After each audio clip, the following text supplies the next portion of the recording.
ഹരേ കൃഷ്ണ, പ്രണാമം. ശ്രീ ഭഗവാനുവാചയിലേക്ക് ഏവർക്കും സ്വാഗതം. ശ്രീ ഭഗവാനുവാചയിലൂടെ അമൂല്യമായ ആധ്യാത്മിക വിഷയങ്ങൾ വളരെ ചുരുക്കത്തിൽ നമുക്ക് മനസ്സിലാക്കുവാൻ ശ്രമിക്കാം. ആത്മീയ ഗ്രന്ഥങ്ങൾ ഏതൊക്കെയാണ്? ആത്മീയ ഗ്രന്ഥങ്ങൾ നമുക്ക് വീട്ടിൽ സൂക്ഷിക്കുവാൻ പറ്റുമോ? രാമായണം, മഹാഭാരതം, പുരാണം, വേദങ്ങൾ എന്നിവയും അവയെ അടിസ്ഥാനമാക്കി രചിച്ചിട്ടുള്ള എല്ലാ ഗ്രന്ഥങ്ങളും ആത്മീയ ഗ്രന്ഥങ്ങളാണെന്ന് ശ്രീല മധ്വാചാര്യർ പറയുന്നു. ഭക്തിയുത സേവനത്തിന്റെ പുരോഗതിക്ക് ലക്ഷ്യമാക്കിയിട്ടുള്ള എല്ലാ ഗ്രന്ഥങ്ങളും ആത്മീയ ഗ്രന്ഥങ്ങളാണെന്ന് ശ്രീല രൂപഗോസ്വാമി പറയുന്നു.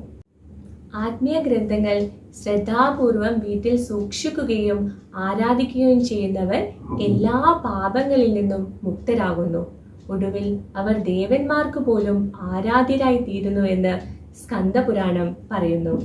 മാത്രവുമല്ല, വൈഷ്ണവ ഗ്രന്ഥങ്ങൾ വീട്ടിൽ സൂക്ഷിച്ചാൽ ഭഗവാൻ നാരായണന്റെ നിത്യസാന്നിധ്യം ആ വീട്ടിൽ ഉണ്ടാകും.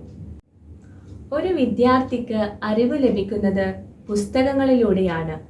എന്നാൽ ആ പുസ്തകങ്ങളിലുള്ള വിഷയം അവൻ തന്റെ പരിചയ സമ്പന്നനായ അധ്യാപകനിൽ നിന്നും ശ്രവിക്കുകയും അത് പൂർണ്ണമായി ഉൾക്കൊള്ളുകയും ചെയ്യുന്നു.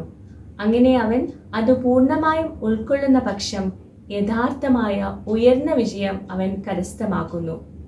ഇതുപോലെ ആത്മീയ ഗ്രന്ഥങ്ങൾ നാം യഥാർത്ഥമായ ഒരു ഭക്തനിൽ നിന്നും വേണം ശ്രവിക്കുവാൻ. ഉയർന്ന ഭക്തന്മാരുടെയും ആചാര്യന്മാരുടെയും ശബ്ദതരംഗങ്ങൾ നാം ശ്രവിക്കുന്നത് പക്ഷം നാം എല്ലാ ഭൗതിക മാലിന്യങ്ങളിൽ നിന്നും മുക്തരാകുക തന്നെ ചെയ്യുന്നു. ഭഗവത്ഗീതയും ഭാഗവതവും നാം നിത്യവും ശ്രവിക്കേണ്ടതാണ്. ഇത് നാം ഗുരു ശിഷ്യ പരമ്പരയിലൂടെ വേണം ശ്രവിക്കാൻ. ഭഗവത്ഗീത 4-ാം അധ്യായത്തിൽ ഭഗവാൻ പറയുന്നു, ഏവം പരമ്പരാ പ്രാപ്തം. ഭഗവാൻ പകർന്ന ജ്ഞാനം നാം ഗുരു ശിഷ്യ പരമ്പരയിലൂടെ ശ്രവിക്കണം. അറ്റുപോകാത്ത കമ്പി വൈദ്യുതി എത്തിക്കുന്നത് പോലെ ഗുരു ശിഷ്യ പരമ്പര ഈ ജ്ഞാനം എത്തിച്ചുകൊണ്ടേയിരിക്കുന്നു. ഭഗവത്ഗീത ഭഗവാൻ കൃഷ്ണന്റെ വാണിയാണ്. 18 അധ്യായങ്ങളും 700 ശ്ലോകങ്ങളുമാണ് ഭഗവത്ഗീതയിൽ ഉള്ളത്. ഭഗവത്ഗീത മഹാഭാരതത്തിന്റെ സാരസാമൃതമത്രേ. ഭഗവത്ഗീതയെ ഗീത ഉപനിഷത്ത് എന്നും വിളിക്കുന്നു. ഭൗതിക അസ്തിത്വം എന്ന അവിദ്യയിൽ നിന്നും മാനവ സമൂഹത്തെ മോചിപ്പിക്കുക എന്നതാണ് ഭഗവത്ഗീതയുടെ ലക്ഷ്യം. കുരുക്ഷേത്ര യുദ്ധക്കളത്തിൽ വെച്ച് ഭഗവാൻ കൃഷ്ണൻ അർജുനന് ഉപദേശിച്ചതാണ് ഭഗവത്ഗീത. ഭഗവത്ഗീത പൂർണ്ണമായും മനസ്സിലാകണമെങ്കിൽ നാം ഭഗവാന്റെ ഭക്തരായി തീരുക തന്നെ വേണം. ഭഗവത്ഗീത ശ്രദ്ധയോടും കൃത്യനിഷ്ഠയോടും കൂടി വായിക്കുകയും അത് നമ്മുടെ ജീവിതത്തിൽ പകർത്തുകയും ചെയ്യുകയാണെങ്കിൽ നാം നമ്മുടെ ജീവിതത്തിന്റെ ലക്ഷ്യം പ്രാപ്തമാക്കുന്നു. ഗംഗാജലം പാനം ചെയ്യുന്ന ഒരാൾക്ക് മോക്ഷം ലഭിക്കുന്നു. അപ്പോൾ ഗീതാമൃതം പാനം ചെയ്യുന്ന ഒരാളെ കുറിച്ച് പറയേണ്ടതില്ലല്ലോ. ഭഗവത്ഗീത ആത്മാർത്ഥമായും ഗൗരവമായും വായിക്കുന്ന ഒരാൾക്ക് ഭഗവാന്റെ കാരുണ്യത്താൽ മുൻപ് ചെയ്ത പാപങ്ങളിൽ നിന്നെല്ലാം മുക്തരാകുവാൻ കഴിയും. ഇതുപോലെ തന്നെയാണ് ശ്രീമദ് ഭാഗവതവും.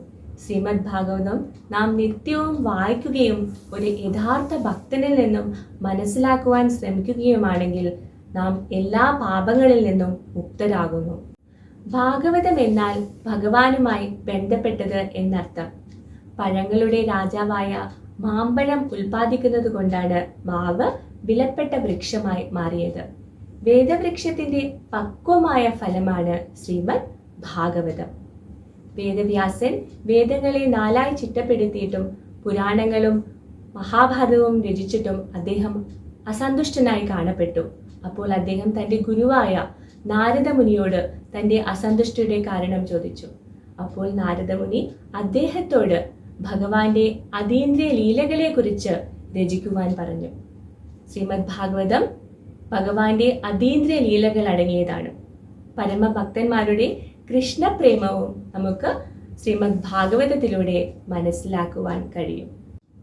ഭഗവാൻ സ്വയം ബ്രഹ്മദേവന്റെ ഹൃദയത്തിൽ ചതുശ്ലോക രൂപത്തിൽ പകർന്നു കൊടുത്തതാണ് ശ്രീമദ് ഭാഗവതം.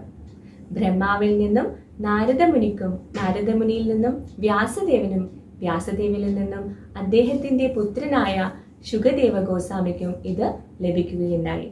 നാം എപ്പോഴും ഗുരു ശിഷ്യ പരമ്പരയിലൂടെ വേണം ശ്രീമദ് ഭാഗവതം ശ്രവിക്കുവാൻ.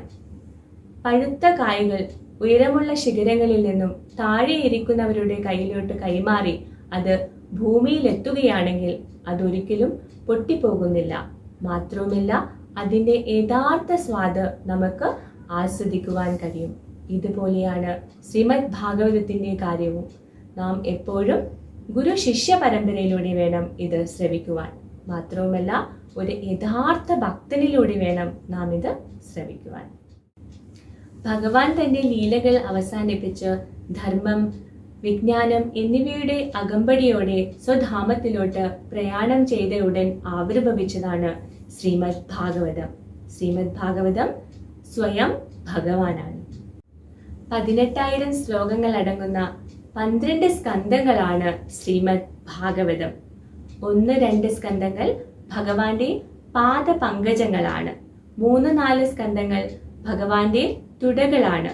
5-ാം സ്കന്ധം ഭഗവാന്റെ നാഭിയാണ്. 6-ാം സ്കന്ധം ഭഗവാന്റെ മാറിടമാണ്. 7-8 സ്കന്ധങ്ങൾ ഭഗവാന്റെ കൈകളാണ്. 9-ാം സ്കന്ധം ഭഗവാന്റെ കഴുത്താണ്. 10-ാം സ്കന്ധം ഭഗവാന്റെ അതിമനോഹരമായ വദനമാണ്. 11-ാം സ്കന്ധം ഭഗവാന്റെ നെറ്റിത്തടമാണ്. 12-ാം സ്കന്ധം ഭഗവാന്റെ ശിരസാണ്. സ്വയം ഭഗവാനാണ് ശ്രീമദ് ഭാഗവതം. ശ്രീമദ് ഭാഗവതം എപ്പോഴും നാം പടിപടിയായി വേണം മനസ്സിലാക്കുവാൻ. ഇത്രയും പവിത്രമായ ശ്രീമദ് ഭാഗവത ശ്രവണം നമ്മെ ശുദ്ധീകരിക്കുന്നു. മാത്രവുമല്ല, നാം ജനന മരണങ്ങളിൽ നിന്നും മുക്തരാകുന്നു. എപ്രകാരമാണോ ഭൂലോക ചക്രവർത്തിയും മഹാനുമായ പരീക്ഷിത് മഹാരാജാവിന് 7 നാളുകൊണ്ട് ശ്രീമദ് ഭാഗവത ശ്രവണത്തിലൂടെ ആത്മസാക്ഷാത്കാരം സിദ്ധിച്ചത്, അതുപോലെ ശ്രദ്ധയോടും ഗൗരവമായുള്ള ഭാഗവത ശ്രവണം നമ്മെ ശുദ്ധീകരിക്കുന്നു. ആത്മീയ ഗ്രന്ഥങ്ങൾ നമ്മുടെ ഭവനത്തിൽ സൂക്ഷിച്ചാൽ അവിടെ ഭഗവാന്റെ സാന്നിധ്യം ഉണ്ടാകുന്നു. എന്നാൽ സവിനയത്തോടും ശ്രദ്ധയോടും ആത്മീയ ഗ്രന്ഥങ്ങൾ ശ്രവിക്കുകയാണെങ്കിൽ തൽക്ഷണം ഭഗവാൻ നമ്മുടെ ഹൃദയത്തിൽ കുടികൊള്ളും. ഹരേ കൃഷ്ണ, പ്രണാമം. ശ്രീല പ്രഭുപാദ് കി ജയ്, ഗുരു മഹാരാജ് കി ജയ്. ഹരേ കൃഷ്ണ.